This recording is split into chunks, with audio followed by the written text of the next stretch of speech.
All right, let's light this fire. We're going to use a little pyro putty. Start out with that. And we're going to make some hooks.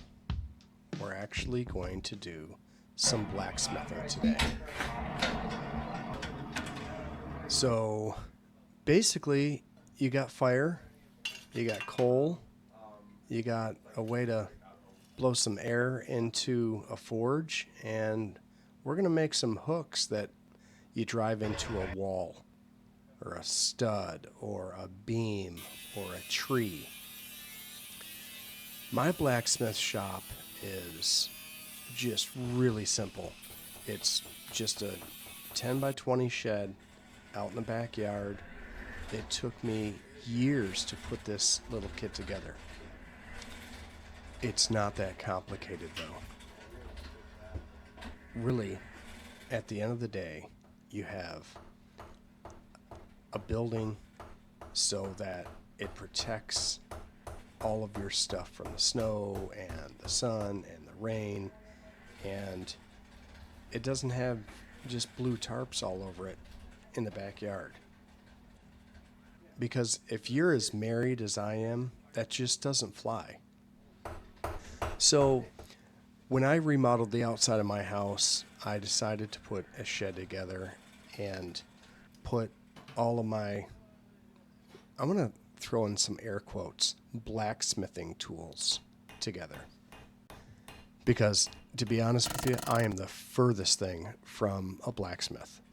I'm more of an optometrist than I am a blacksmith. But I've always been really interested in blacksmithing. So from the very beginning, when maybe I was at a festival or maybe a fair or, something like that, when I'd smell that unique smell of coal burning, and I'd see that metal come out of that forge with a real blacksmith, I was like really intrigued.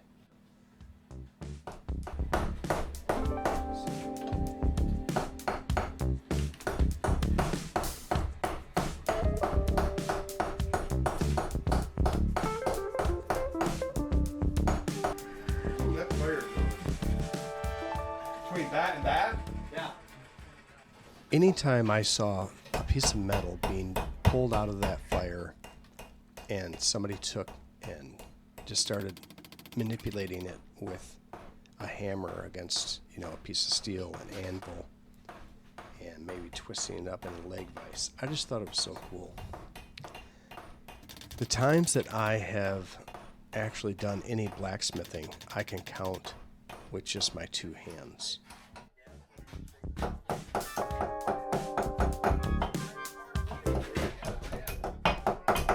Nope.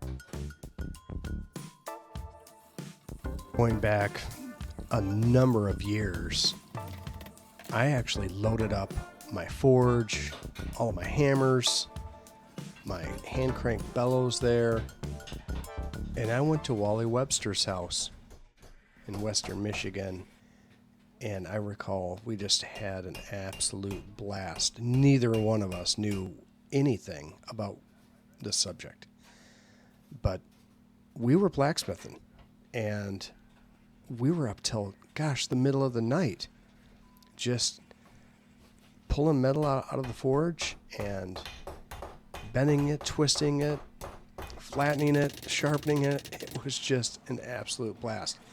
And I recall being a little bit put out because I had done a little bit of blacksmithing before he got into it with me that one time, and he was just miles better than I was.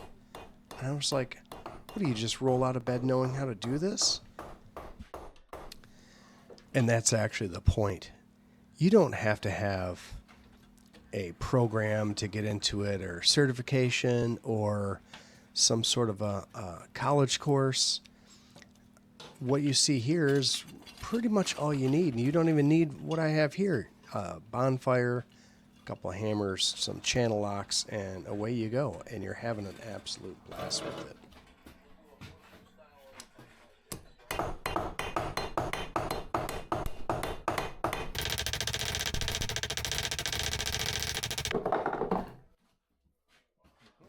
One of the things I like the most about blacksmithing, more especially since I'm getting older, is it's really, you get the sense of accomplishment, of course, but it's an exercise in patience. It opens up a lot of creative avenues in your mind. You know, I get a lot of criticism from other buddies. They're like, "Hey man, why don't you get like one of those gas forges?" And you know what? At some point I probably will, because this has got to be the slowest way to do it. But I really enjoy the process from starting the fire, which there's a lot of lessons in starting a fire in a forge. Real blacksmiths that are on YouTube, and they're actually really good at this, they'll have videos on how to do it, because that's maybe one of the hardest parts, and at least it is for me. But they do take the time to show you how to actually start the fire.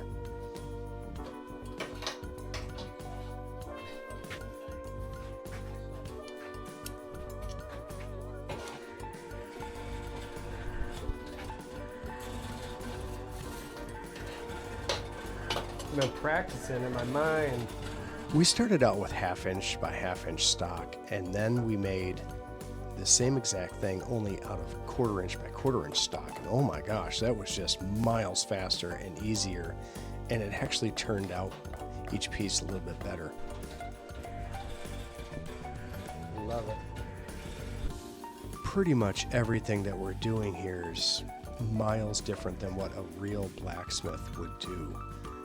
I'm pretty sure we're supposed to be using oil instead of water. I mean, that's what they use on Forged in Fire, right?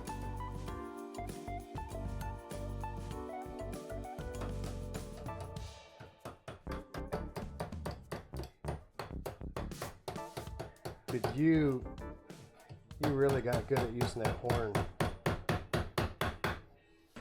I'm not a blacksmith. I'm a dusty carpenter. My buddy Wally is a manager of a retail store. But each one of us took away an idea that we could balance form and function. We had to develop a strategy to come up with a simple shape, and we screwed it up 6 ways to Tuesday. But becoming familiar with something that's very unfamiliar, like metal. I'm not a metal guy. I don't speak metallurgy. But I was exercising those lessons in patience, and all along I had to think of the next step.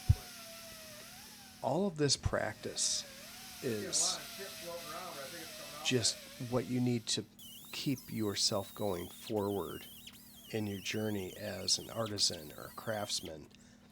Maybe you are a welder. Maybe you are a house framer. Maybe you're a trim carpenter. Maybe you're a furniture maker. Knowing a little bit about metal is not the worst thing. And so it's just an asset to put in your toolbox. And like anything else, as I polish this up and I make it look a little shiny, it was just a rusty piece of metal.